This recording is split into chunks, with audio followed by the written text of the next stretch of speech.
Chapter 3, The Triplet Treasure. It turns out foreclosure is a terrible thing, and Mom knew about it for a long time.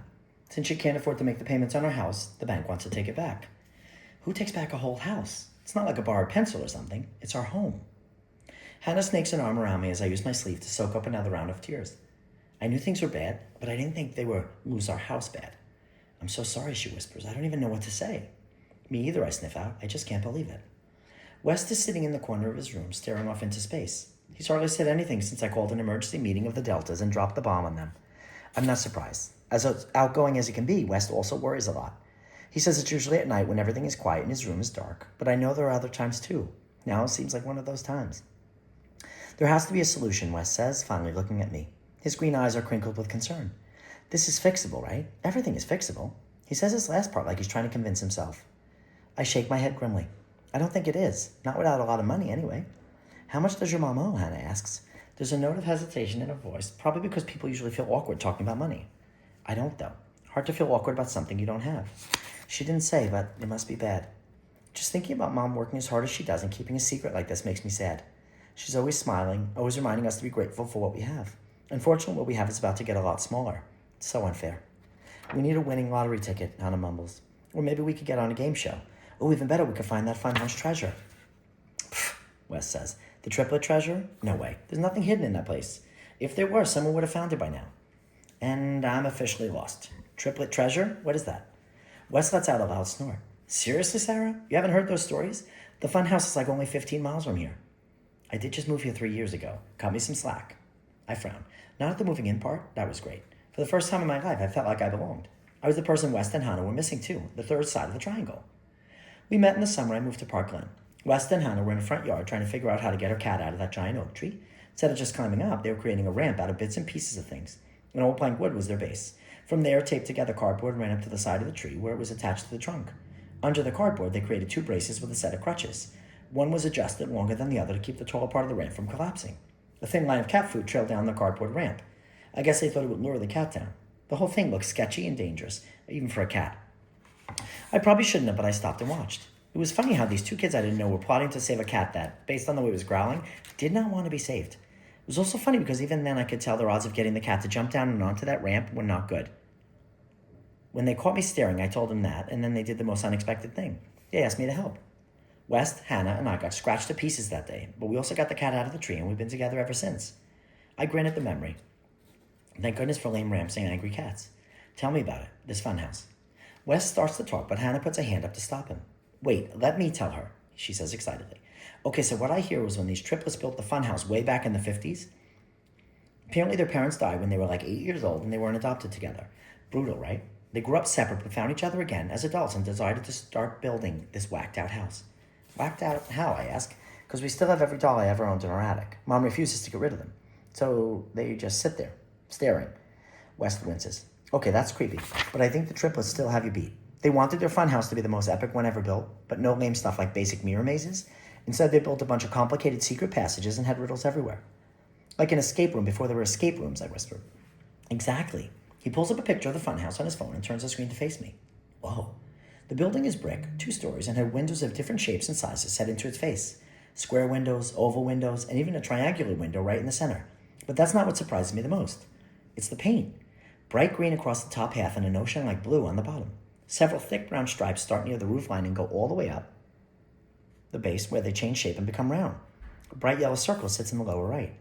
I narrow my eyes at the puffy, rounded parts of the paint, pinching the picture to make it bigger.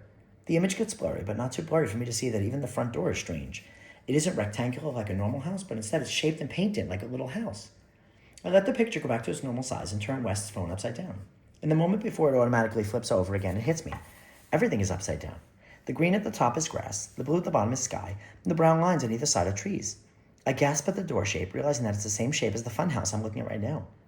West and Hannah start cracking up, probably because my mouth is hanging open, like I just saw a spaceship land on my lawn. You figured it out, huh? Pretty well that they had their funhouse painted onto their funhouse. Wild, I echo, still trying to make sense of everything I'm looking at. And upside down, too. Hey, is that a slide? I tap a fingernail on what looks like a multicolored tube that spirals down from a window and out the side of the building.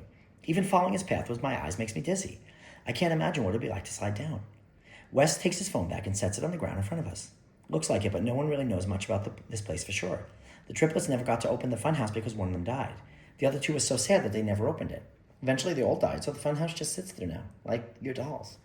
An unexpected pang of sadness hits me. I don't know anything about these triplets or why they chose to build something odd like a funhouse to begin with. Still, it's kind of awful they never got to see their dream of opening it come true. Hannah nods in somber agreement. It's been abandoned for years. Wes picks something off the front of his t-shirt. He's still in the Escape City one, and now that the adrenaline is worn off, I realize how truly ugly it is. Like a neon banana. Yeah, it's definitely more run down now, but still cool looking. He swipes at the screen of his phone and a different photo of the funhouse comes up. This one shows the windows boarded up and it looks like a big no trespassing sign on the front door. Why would people want to trespass? It's just a broken down old house now, right? I ask. To find the treasure, Hannah shouts. That's the other cool part of the story. The triplets said they hid a treasure somewhere in the funhouse.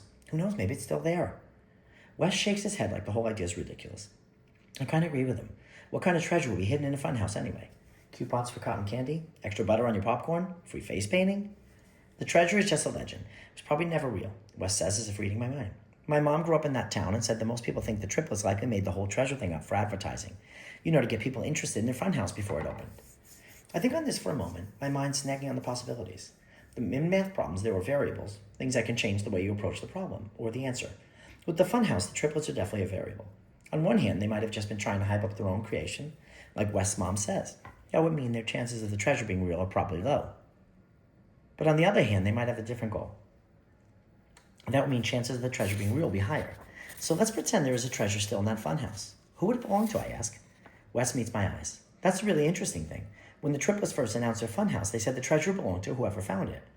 Looking back down at this phone, I focus on the boarded-up windows of the building. The hidden treasure is just a story. People love to tell stories. No matter how wacky the triplets were, I'm positive there's no treasure hidden in the walls of their funhouse. Right? Totally, it's a hoax. It has to be. Still, if the treasure is real and it's money, it could change someone's life. Scratch that. It would change my life. We should look for it. The words slip out before I can stop them. The treasure, I mean. With their wide eyes and parted mouths, my friend looked like deer caught in headlights. Not that I blame them. The Deltas don't do anything without thinking it through, especially risky stuff. Suggesting we sneak into an abandoned funhouse to look for a treasure that might not even exist isn't like me. Then again, it isn't like me to be this desperate and worried either. Just hear me out, I continue. If something doesn't change, the bank is taking our house back. And if we lose our house, Mom said we're going back to Michigan to live with Grandma and Grandpa until we get back on our feet. I use finger quotes on that last part because who knows how long getting back on our feet could take. Weeks, months, years? Wes' jaw drops. Wait, what? Michigan? You never told us that. My chin trembles and I feel the sting of tears building again. Fighting them off, I look up at my friends. I didn't have time to tell you, but there's no choice. We can't afford an apartment here and my grandparents have enough space. Silence blankets the room. Hannah breaks it first by slapping her palms against the tops of her legs. She's right. We're going to the funhouse. What? Wes says, raking a hand through his hair. He leaves it standing on end, reminding me of a cartoon character hit by lightning. Are you guys nuts? Pretty sure since the funhouse isn't open, that will be burglary. I hold the hand up, hoping he'll calm down. Only if we get caught. No, Wes starts jumping up. He paces the length of the room, the legs of his jeans aggressively swishing against each other. Look at this article. Some guy named William Taters was arrested just last year for trying to break in. I laugh before I can stop myself. Wes gives me a look. Sorry, it's just that Taters is a really funny last name. Be serious, Sarah. We could be in big trouble. Or we could save Sarah's house. Hannah interrupts without missing a beat. Getting up, I cross the room and stand in front of Wes. If I move to Michigan, we won't see each other every day. Maybe not at all. No more movie nights, no more bike rides to the ice cream shop, no more escape rooms, Hannah finishes for me. That gets his attention, and Wes sighs. Look, 327 groups have attempted to escape lasers and lava since it opened. Besides us, only 6 have beaten the buzzer. That means we had less than 0.018 chance today. I pause and look Wes in the eyes. But we did it. We did it because we're good, Wes. If anyone could get in and get out of that funhouse, it's us. Hannah holds her hands up with her pointer fingers and thumbs touching. But instead of them being in the shape of a heart, they're in the shape of a triangle. Come on, Jones, we can't do this without you. Another sigh. Fine, Wes finally huffs, meeting my eyes with a mischievous smile. But we're not going to try this until we've done all the research we can first. I want to know what we're dealing with. I nod in agreement as the tiniest little sliver of hope blooms in me. Oh, Wes continues, and if we end up in jail like that Taters dude, I'm using my one call to cancel the birthday gift I ordered for you. I smile so hard it hurts. That's a risk I'm willing to take.